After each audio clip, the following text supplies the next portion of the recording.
Assalamualaikum warahmatullahi wabarakatuh.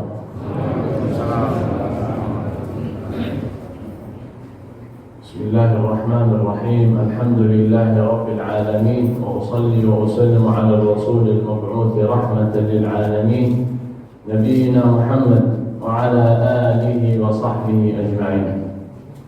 Allahumma salli ala Muhammad wa ala ali Muhammad kama sallaita ala Ibrahim wa ala ali Ibrahim, وبارك على محمد وعلى آل محمد كما باركت على إبراهيم وعلى آل إبراهيم في العالمين إنك حميد مجيد. Selamat pagi Bapak Ibu. Sehat? Alhamdulillah. Mohon maaf naik tempatnya.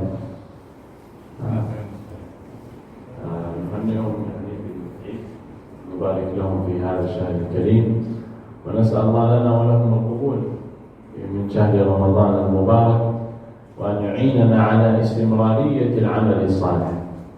وأولا نعتذر على ضعف اللغة، فيعذرون على ذلك، وإن شاء الله في المرات القادمة ربما نأتي ونكون الصحة.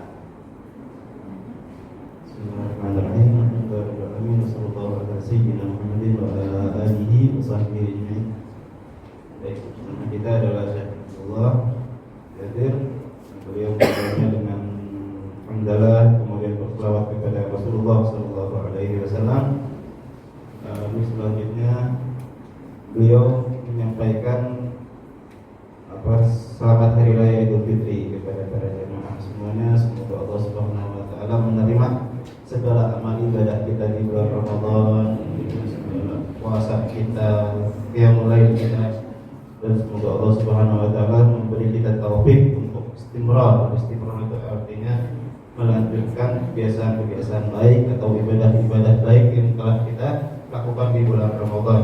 Ini juga penting karena ibadah tidak hanya di Ramadan saja, tapi dilanjutkan dengan setelah Ramadan. يقول الرسول صلى الله عليه وسلم: بورك لأمتي في بكورها، وبكورها هو الصباح. فنحن الآن في وقت فيه بركة من بركات الله سبحانه وتعالى، ومن هذه البركة أن الملائكة تحضر إلى صلاة الفجر. إن قرآن الفجر كان مشهودا. تحضر الملائكة في صلاة الفجر، وترى من الذي قام، من الذي ترك شهوة النوم إلى عبادة رب العباد. فنسأل الله سبحانه وتعالى أن نغفر ونكون ممن حظينا بهذه البركة في هذا الصباح المبارك. Kemudian dilanjutkan lagi dengan satu hadis yang berbunyi burika ummati fi bukuriha, atau umatku ini, kata Rasulullah sallallahu alaihi wasallam, diberkahi oleh Allah Subhanahu wa taala fi bukuriha, yaitu pada pagi harinya. Jadi setiap harinya di pagi hari Allah Subhanahu wa taala membagi-bagikan keberkahan kepada hamba-hambanya. Hamba-hambanya yang bagaimana? Yaitu yang menjalankan salat subuh, terutama menjalankan salat subuh berjamaah, karena dia telah meninggalkan tidurnya, kenikmatan tidurnya untuk apa? Untuk pergi menghadap Allah Subhanahu wa taala, untuk beribadah kepada Allah Subhanahu wa taala. Dia meninggalkan pulasnya tidur untuk semata-mata menghadap kepadanya. Lalu dengan ibadah ini mendapat sebuah keutamaan, yaitu para malaikat ikut hadir bersama orang-orang yang salat subuh berjamaah. Bagaimana tadi firman Allah yang disebutkan, Innal Qur'an al-fajri kana mashhuda, bahwasanya Al-Qur'an al-fajr itu ditafsirkan sebagai salat subuh. Kana mashhuda itu disaksikan.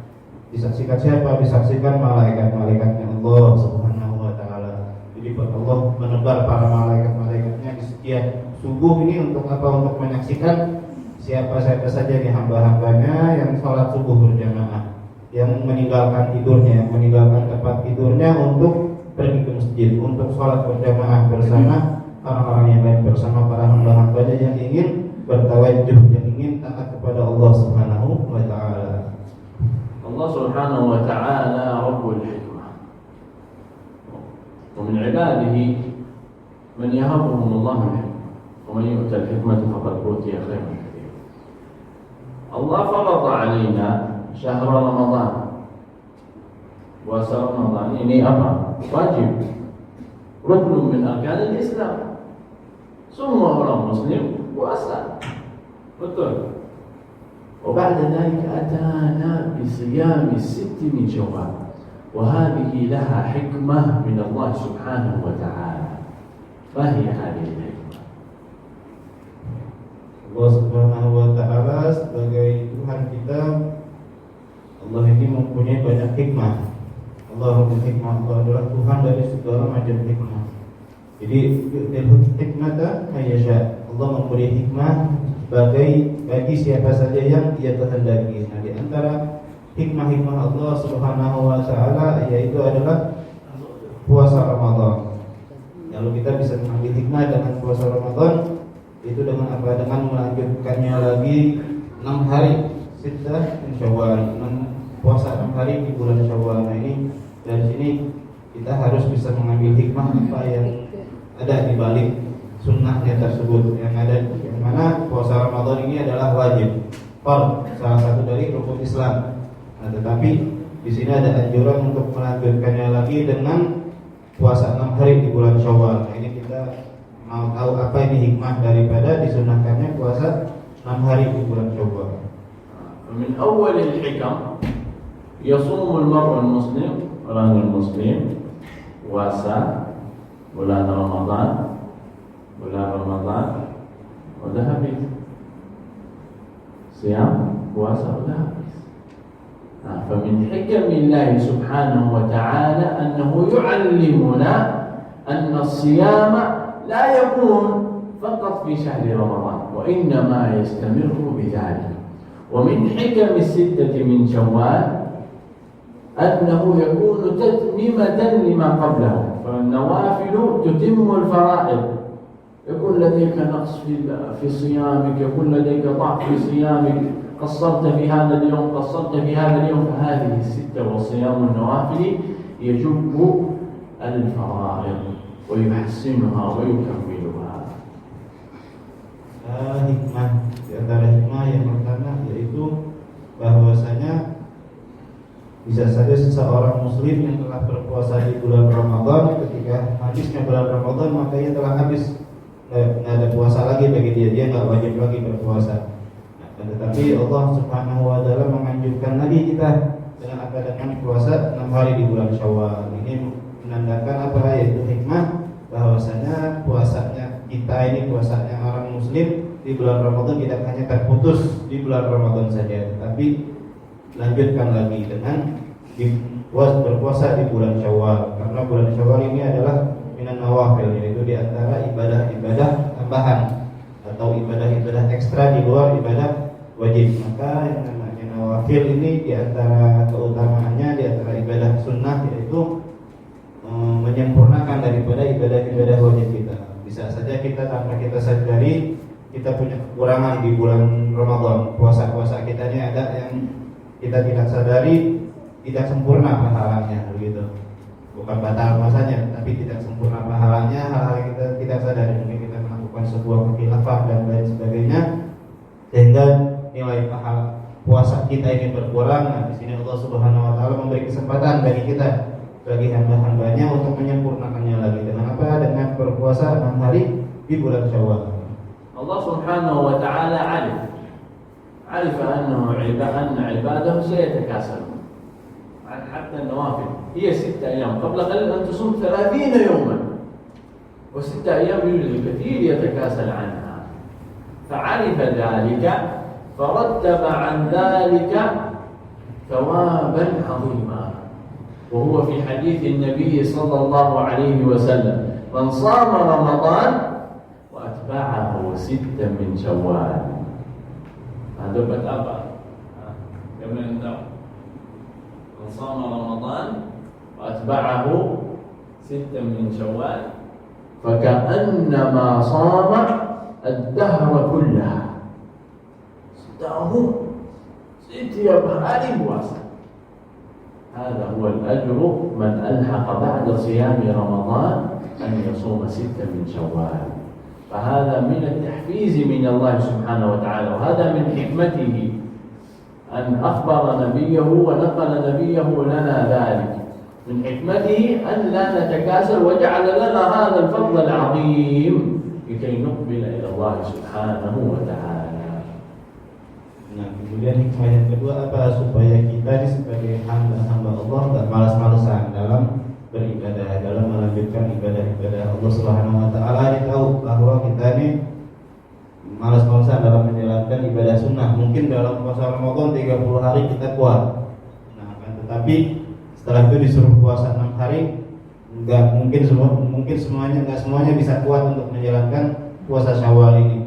Maka Allah Subhanahu wa taala memberikan sebuah keterangan melalui Rasulullah SAW, melalui sabdanya Nabi Muhammad, barang siapa yang berpuasa di bulan Ramadan kemudian diikuti setelahnya di bulan Syawal 6 hari, maka seolah-olah dia mendapatkan pahala berpuasa selama 1 tahun penuh.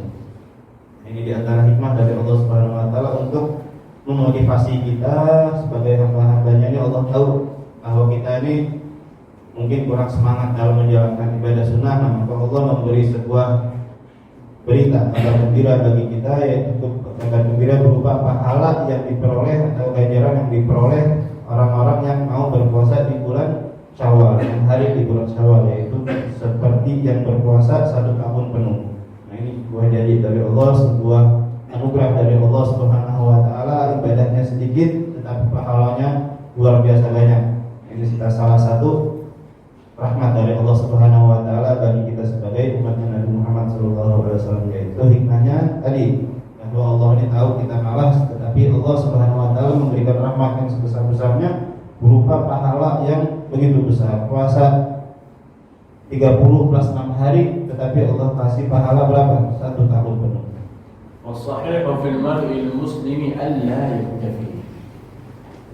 لا تكتفي بالعبادة، تقول أنا صمت رمضان، أنا أصلي الفرائض، أؤدي الواجبات، لا تكتفي. صحيح أنها تدخلك الجنة، أديت الفرائض. أتى صحابي من الرسول صلى الله عليه وسلم قال إني لا أفعل أي شيء إلا أنني أقوم بما هو واجب علي لا يزيد. قال له تدخل الجنة، إن فعلت ذلك تدخل الجنة، تركت المعاصي وفعلت الصالحات تدخل الجنة. لكن المرء لا يكتفي. كيف ذلك؟ يقول الله سبحانه وتعالى وسارعوا إلى مغفرة من ربكم وجنة عرضها السماوات والأرض مسارعة إلى الخيرات. هذا الذي يعمل القليل وهذا الذي يعمل الكثير، هل يستوون؟ لا يستوون. كيف تريد أن تقبل وتذهب إلى العليين، إلى جنات النعيم، إلى الأقربين مع الصحابة والنبيين وهؤلاء من سبقونا ولن نستطيع أن نصل إليهم؟ كيف ذلك؟ بأن نكثر من النوافل، نكثر من العبادات التي تقربنا، ولا نكتفي لمجرد العبادة الواجبة. Hendaknya kita sebagai seorang muslim, sebagai hamba Allah Subhanahu wa taala, jangan hanya merasa cukup dengan ibadah-ibadah wajib kita. Hanya kita dengan sholat 5 waktu kita udah merasa cukup dengan ibadah kita. Kita nggak perlu lagi untuk menambahnya dengan sholat sunnah, atau kalau berpuasa cukup hanya berpuasa di bulan Ramadan saja yang wajib.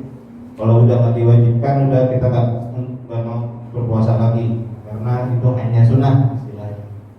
Nah, di sini beliau menjelaskan bahwa kalau kita ini hanya ibadah wajib saja, maka kita ini merugi gitu. Kata Allah Subhanahu wa taala dalam firman-Nya, "Wasari'u ila maghfiratin min rabbikum wa jannatin 'arduha as-samawati wal ardh."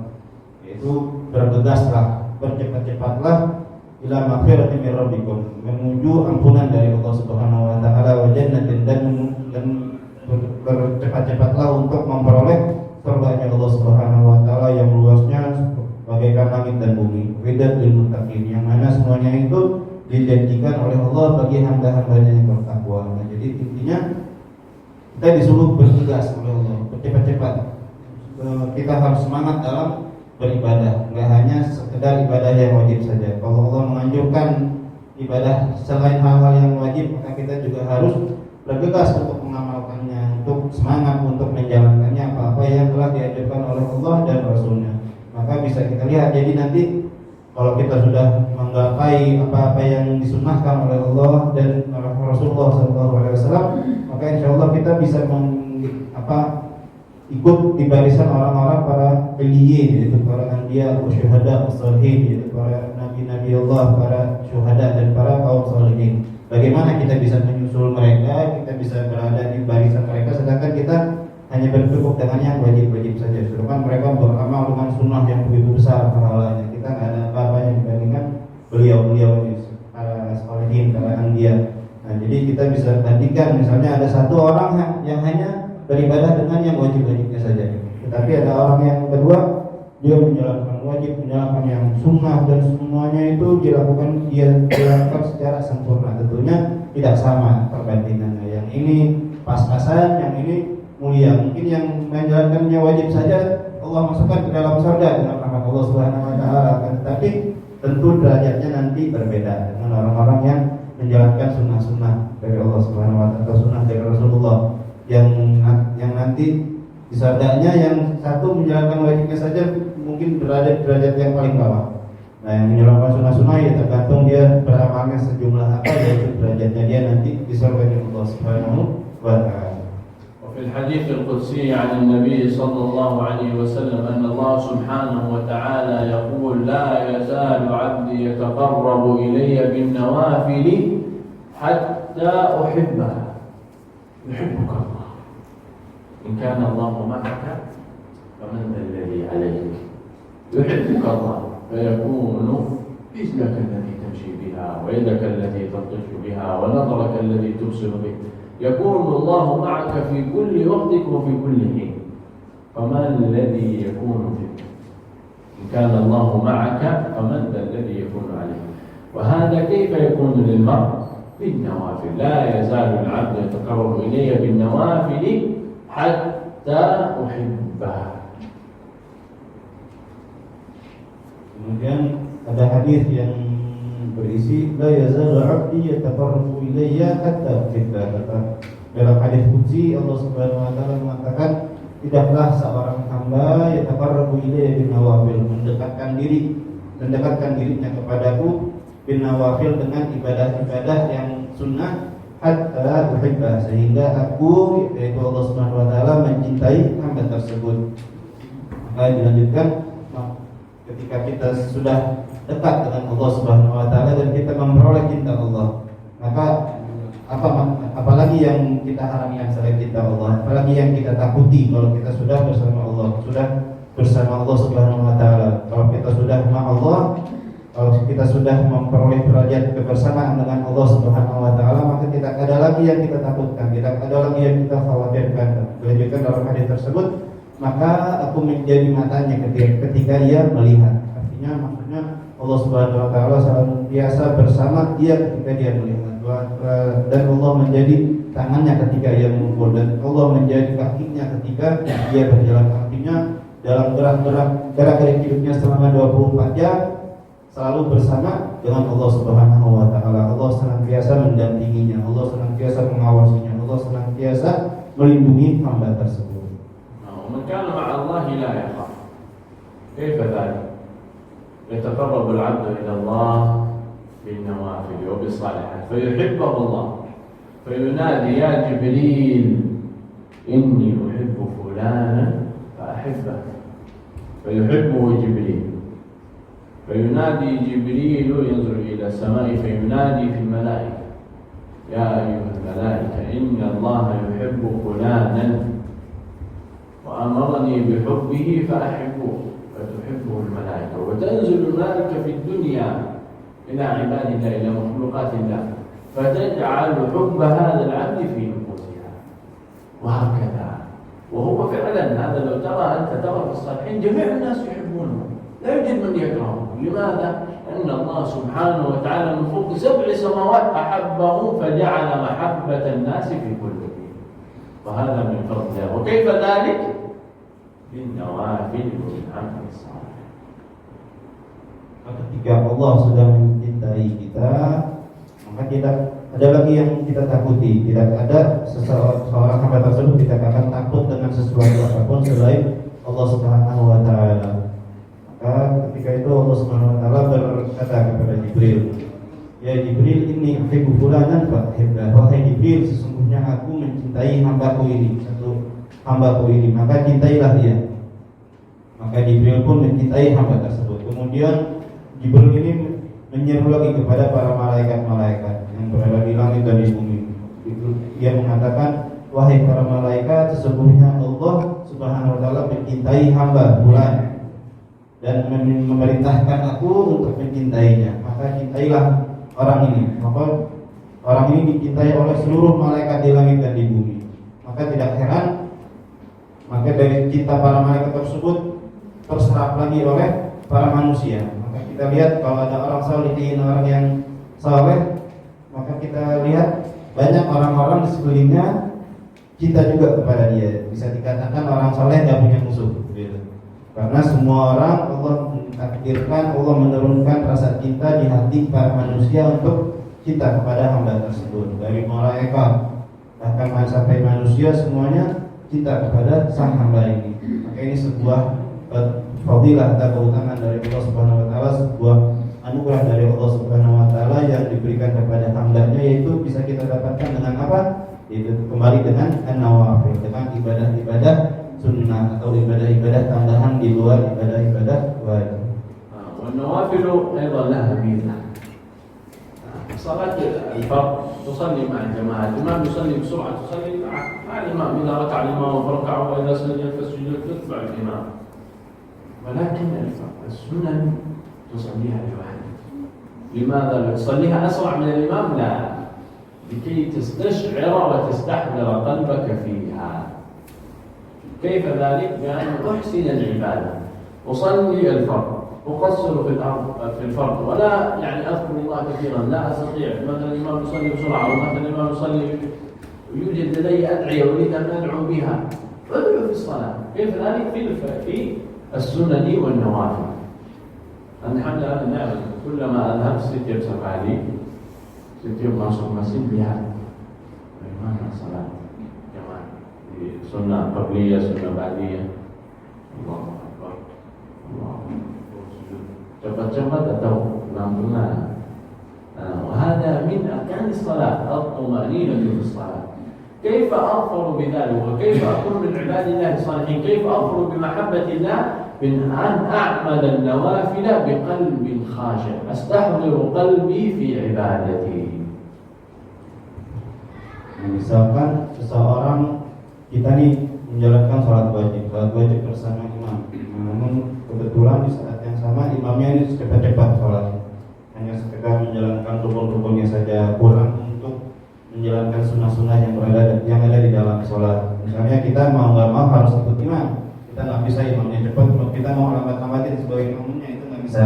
Mau nggak mau kita harus ikut cepat juga sholatnya seperti imam. Sedangkan kita dalam sholat itu kita nggak bisa dapat kesempatan untuk berdoa, kita kurang untuk mendapat kesempatan untuk menghadirkan rasa khusyuk dalam hati kita. Maka kita bisa dapatkan dengan apa? Dengan nawafil. Nah, ini fungsinya tadi untuk menyempurnakan yang wajib. Kalau tadi wajibnya kita mungkin kurang sempurna karena imamnya terlalu cepat. Nah, kita bisa dapatkan rasa tenang itu dalam nawafil. Kita bisa bermunajat kepada Allah, kita bisa menghayati sholat kita khusyuk, benar-benar khusyuk dalam sholat nawafil ketika kita sendiri. Misalnya dalam sholat ba'diyah atau qobliyah atau sholat tahajud kita, nah ini bisa kita manfaatkan untuk mendapatkan kehadiran hati, mendapatkan kekhusyukan hati. Nah, seperti tadi beliau katakan, alhamdulillah di setiap masjid yang beliau datangi katanya rata-rata jamaahnya semuanya rajin menjalankan qobliyah, menjalankan ba'diyah, dan semuanya khusyuk dengan tumaninah, dengan rasa yang tenang, dengan tidak tergesa-gesa dalam sholatnya. Artinya seorang muslim harus ada rasa tenang ketika menghadap Allah Subhanahu wa taala sebagai Rabb. Jangan terburu-buru ketika menghadap Allah. Kita menghadap atasan pun kita nggak berani untuk buru-buru, apalagi kita menghadap Allah Subhanahu wa taala. Maka kita jangan tergesa-gesa.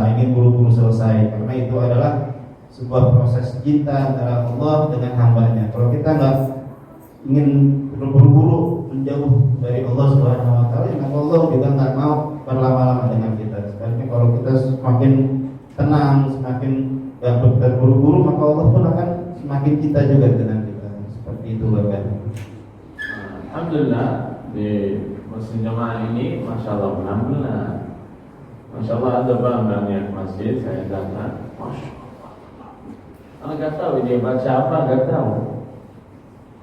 Anak mencoba di Allahu Akbar, anak coba Alhamdulillahirabbil alamin Ar-Rahmanir Rahim. Ya udah rukun.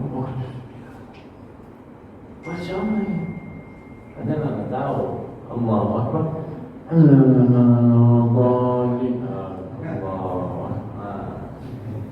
Ini salah atau betul? Salah. استحضار القلوب. حتى في الحديث يقول حمدني عبدي. حين يقول العبد حين يصلي الله أكبر يقول الحمد لله رب العالمين. يقول الله حمدني عبدي الرحمن الرحيم. يقول الله مجدني عبدي. وكان الرسول صلى الله عليه وسلم في كل مرة يقرأ الفاتحة وفي كل الآيات كان يقرأ آية بالخصوص في سورة الفاتحة يقرأها آية ويسكت بعد كل آية الحمد لله رب العالمين. يسكت يتأمل رد الله عليه وجوابه عليه. حمدني عبدي مجدني عبدي أثنى علي عبدي. وفي النهاية تقول اهدنا الصراط المستقيم. يقول الله أجب. لكن من لا يجعل لله فرصة سعد الله أكبر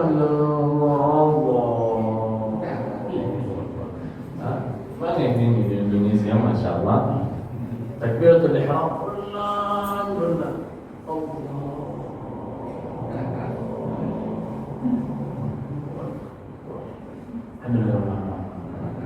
kenapa? Gak ada yang dengar, dia dengar sendiri, dia berkuat.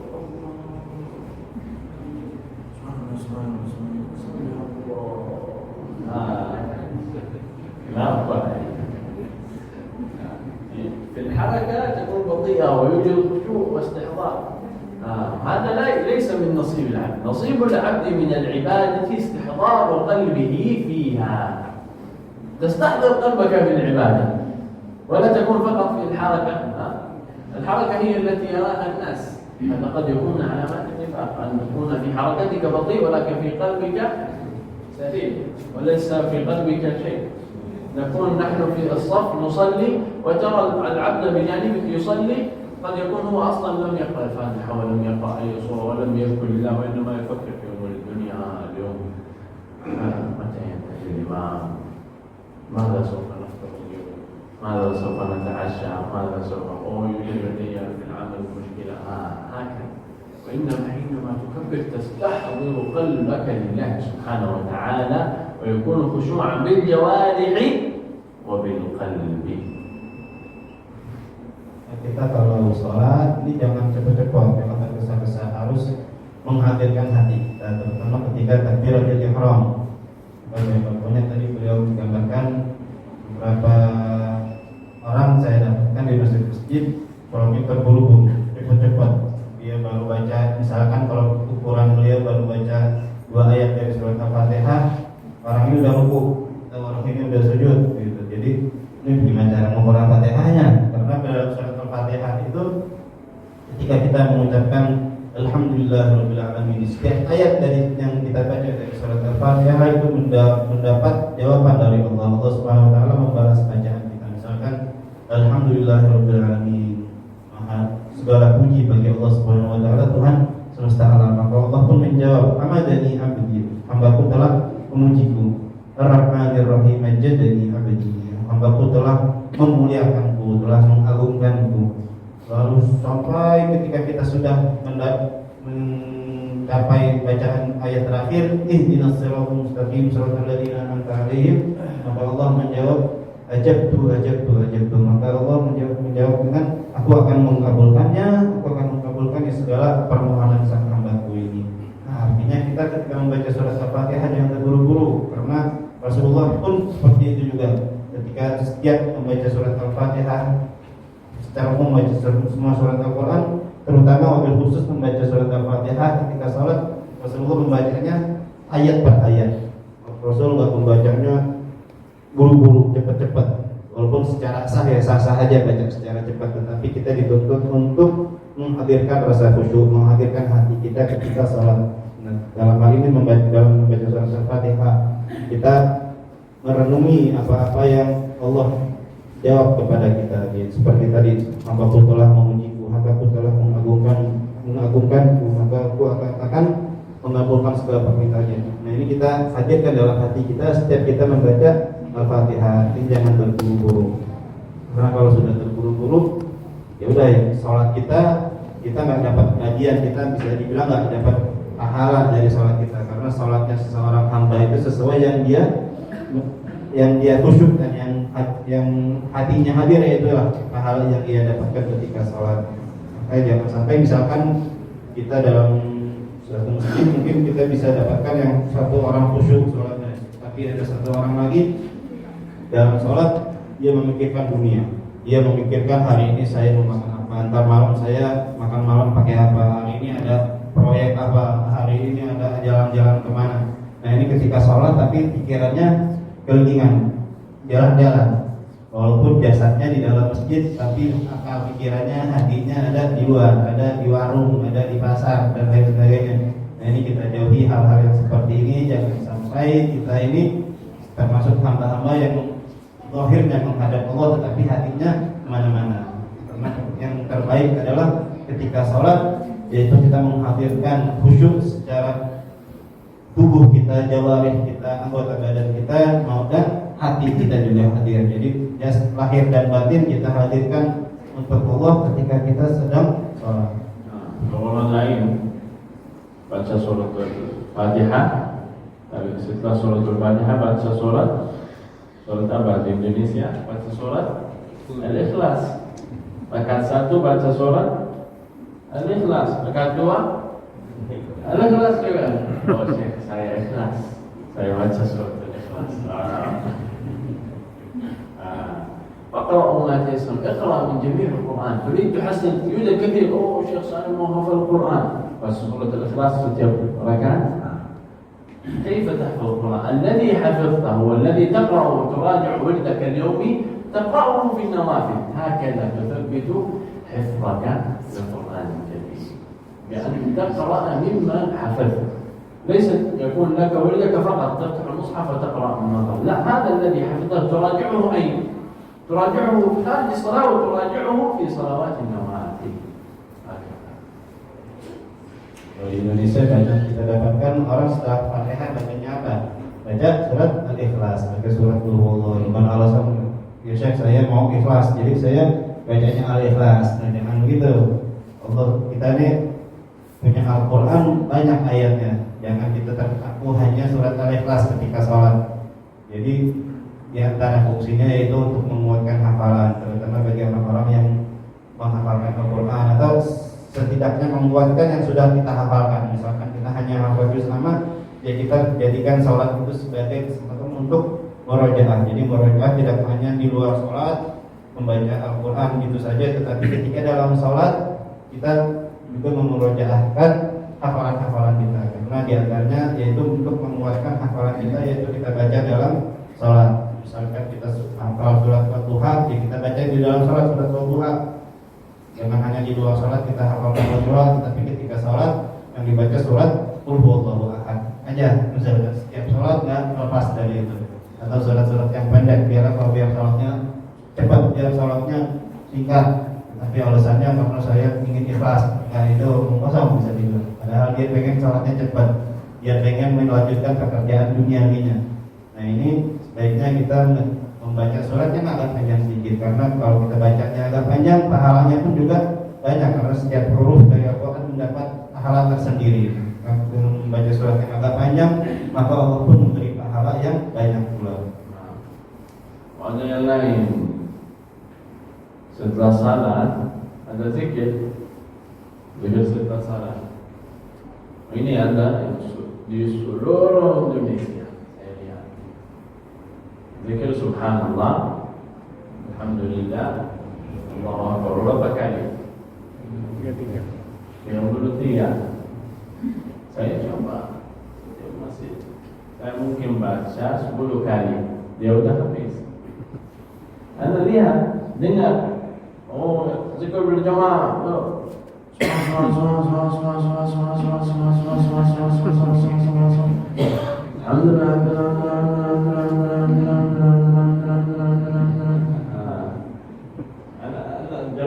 أجرب يعني مع كثير من المساجد. أقول الآن أنا أحاول أن أسرع. الحمد لله الحمد لله الحمد لله الحمد لله الحمد لله، وصايم أريد أن ألحقه، الحمد لله الحمد لله الحمد لله، ولا أستطيع.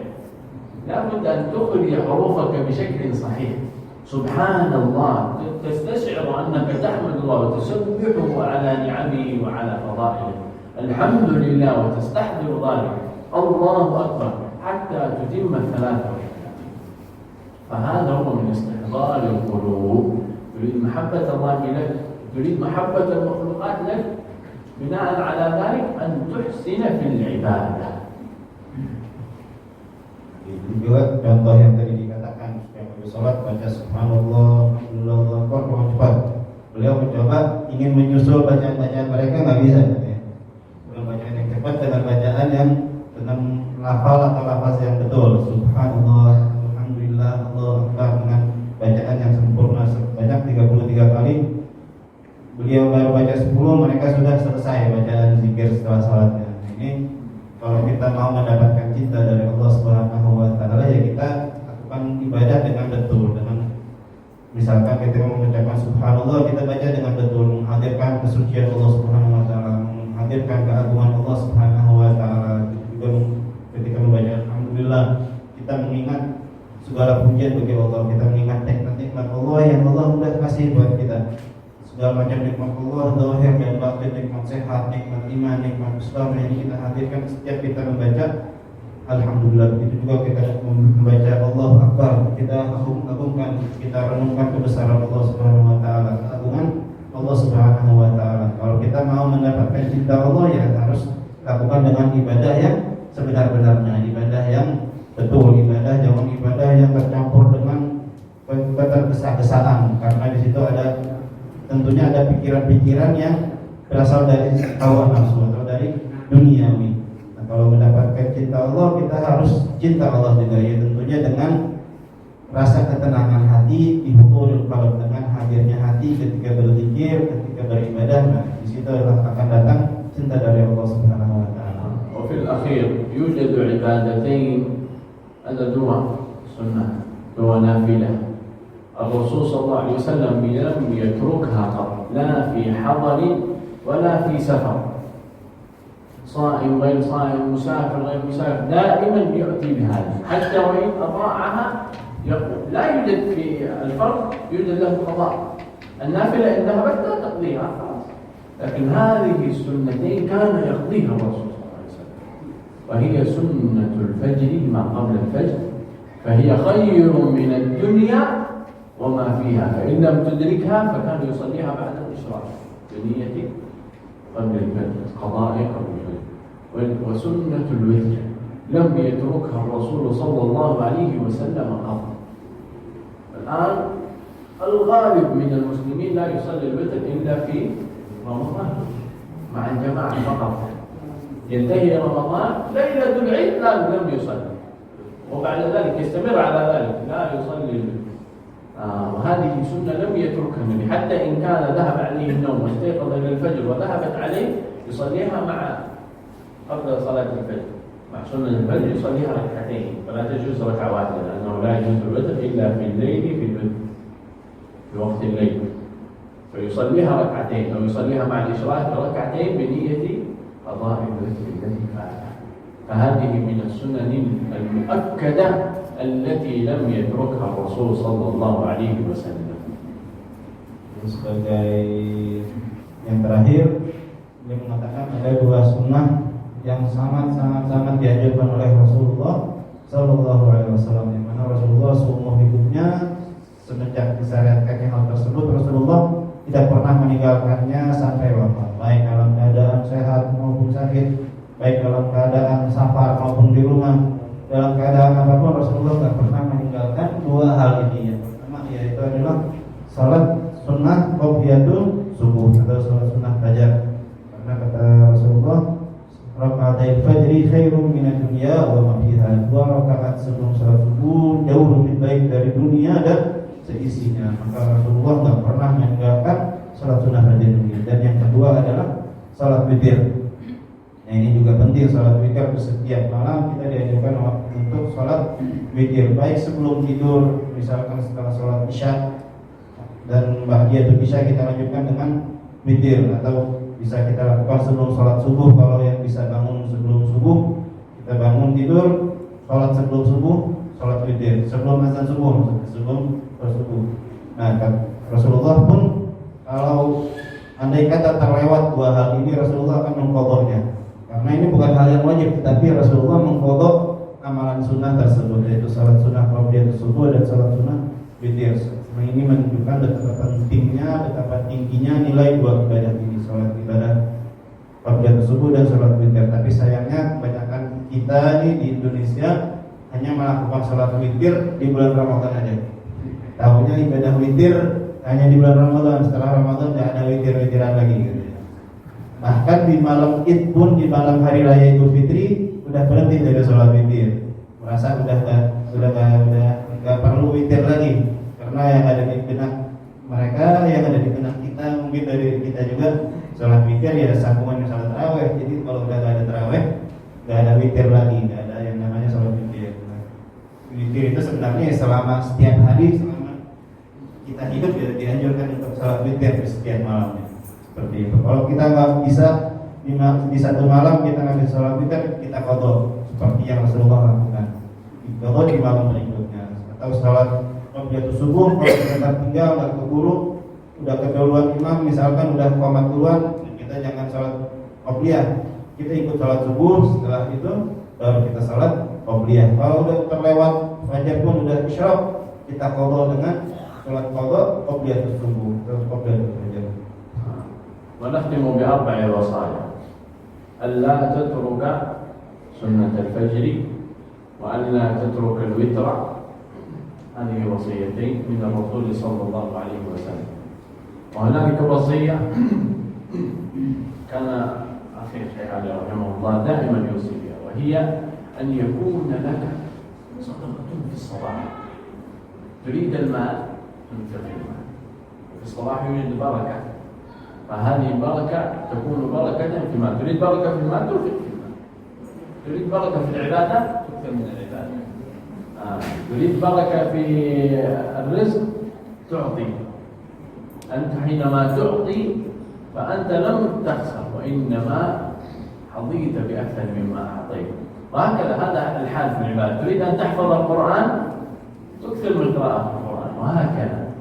هذه أحد الوصايا أيضا الشيخ رحمه الله سبحانه وتعالى، بأن يكون لك في كل صباح صدقة، ولو صدقة يسيرة، تكون لك بركة في رزقك.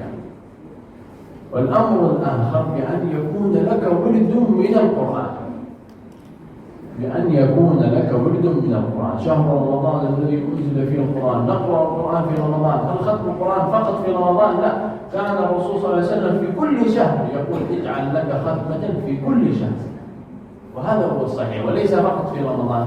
لا نقول نحن اختم، وإنما نقول اجعل لك وردا، ولو تقرأ صفحة واحدة في كل يوم في الصباح تؤتي لك ببركة في يومك.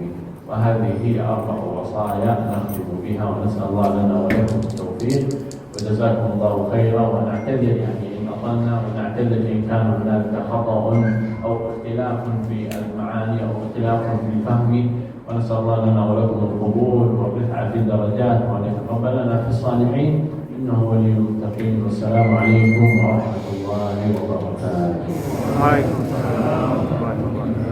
Terus sebagai penutup, beliau memberikan 4 wasiat, 4 pesan pada kita, yang mana pesan tersebut jangan sampai kita tinggalkan. Pertama katanya yaitu wasiat dari Rasulullah SAW yang tadi disebutkan. Yang pertama, salat qobliyatul subuh atau salat sunnatul fajar.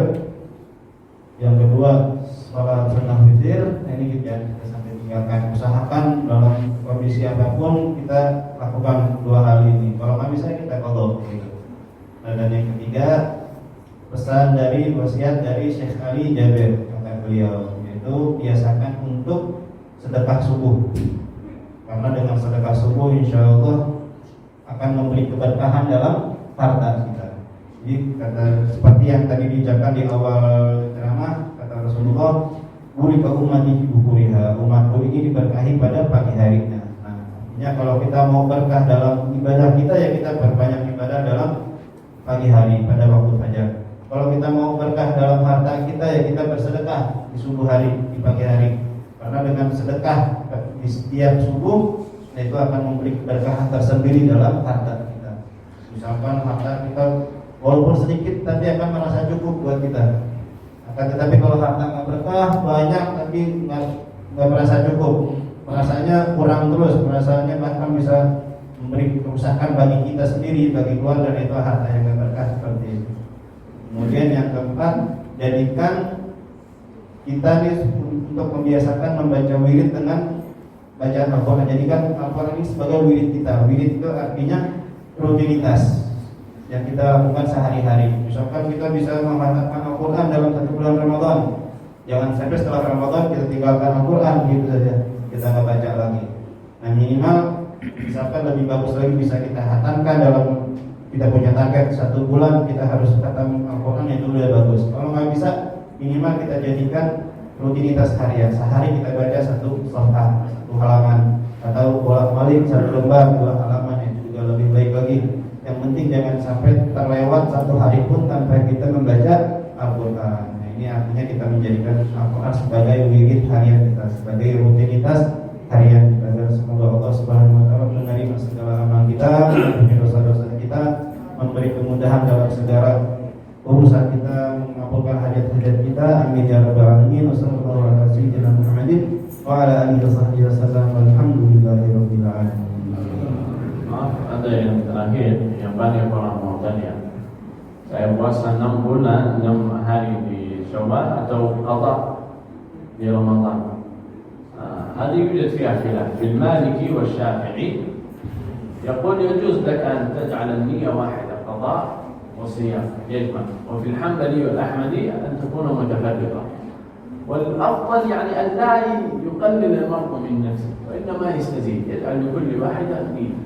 فإن استطعت أن تقضي أولا وبعد ذلك تصوم الست فهذا خير. وإن خفت أن يعني تنتهي شوال ولم تصوم الست، لأن قضاءها طويل بالنسبة للنساء بالذات، يعني ربما أتتها الدورة وكانت المدة طويلة فلا تستطيع القضاء كاملا وتصوم الست، فينتهي شهر شوال فتصوم الست أولا وبعد ذلك تقضي. ولكن الأفضل يعني للرجال مثلا أن يقضي ما كان عليه وبعد ذلك يصوم، فإن خاف أن لا يدرك شوال الست منها فيصوم الست ولا بأس به. Lalu sebagai tambahan katanya suka ada pertanyaan, bagaimana puasa Syawal ini, apakah harus didahului dengan qada gitu atau bisa digabung? Nah, bagi kalangan ulama dari mazhab Syafi'i dan Maliki, para ulama ini mengatakan boleh untuk menggabung puasa untuk qada Ramadan digabung dengan niat sunnah Syawal. Nah, tetapi pendapat yang lain dari Imam Ahmad, beliau mengatakan yang namanya qada Ramadan harus sendiri dan puasa sunnah Syawal sunnah harus sendiri lagi, jadi puasanya jangan digabung gitu. Nah, jadi bagi kita gimana? Nah, kita sebaiknya kalau kita punya kesempatan di bulan Syawal ini, kalau kita punya qada Ramadan ya kita qada dulu, kemudian baru kita lanjutkan dengan Syawal. Tapi kalau nggak memungkinkan dari kita untuk itu, misalkan kaum wanita yang mana ada datang haid misalkan, nanti kalau puasa qada dulu terus lanjut Syawal, nanti nggak keburu habis Syawalnya, atau bukan banyak lebaran silaturahmi kemana-mana, banyak makan dan lain sebagainya, keburu habis nanti Syawalnya, ya boleh untuk digabung dengan qada dengan puasa 6 hari di bulan Syawal. Maka sesuai kondisi, dan dua-duanya mendapat pahala dari Allah Subhanahu wa taala, dan dua-duanya ada dasar, ada dalilnya. Allahumma inna ونسألك الهدى والتقى والعفاف والغنى. اللهم أعنا على ذكرك وشكرك وحسن عبادتك. اللهم تقبل صيامنا وقيامنا وصالحا من أعمالنا. اللهم ارفعنا في الدرجات. اللهم اشرح لنا صدورنا وفرج لنا همومنا وتقبلنا عندك في الصالحين واجعلنا من عبادك المخلصين. اللهم إنا نسألك رفعة في الدرجات وقبولا للأعمال، وأعنا يا رب العالمين إلى ما كل فيه صلاح وهداية وتوفيق وفلاح ونجاح، وارزقنا الصراط المستقيم إنك على كل شيء قدير. اللهم اغفر للمسلمين والمسلمات والمؤمنين والمؤمنات الأحياء منهم والأموات. ربنا آتنا في الدنيا حسنة وفي الآخرة حسنة وقنا عذاب النار، وأدخلنا الجنة مع الأبرار برحمتك يا عزيز يا غفار. اللهم صل وسلم وبارك وزد وأنعم على عبدك ونبيك محمد صلى الله عليه وسلم وعلى آله وصحبه أجمعين، والحمد لله رب العالمين. جزاكم الله خير، ونعتذر مرة أخرى، والسلام عليكم ورحمة الله وبركاته. Waalaikumsalam.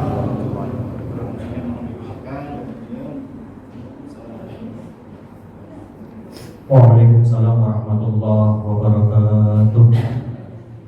Terima kasih banyak kami ucapkan kepada para asatidz kita yang telah memberikan arahan ataupun siraman rohani pada pagi hari yang berbahagia ini. Mudah-mudahan apa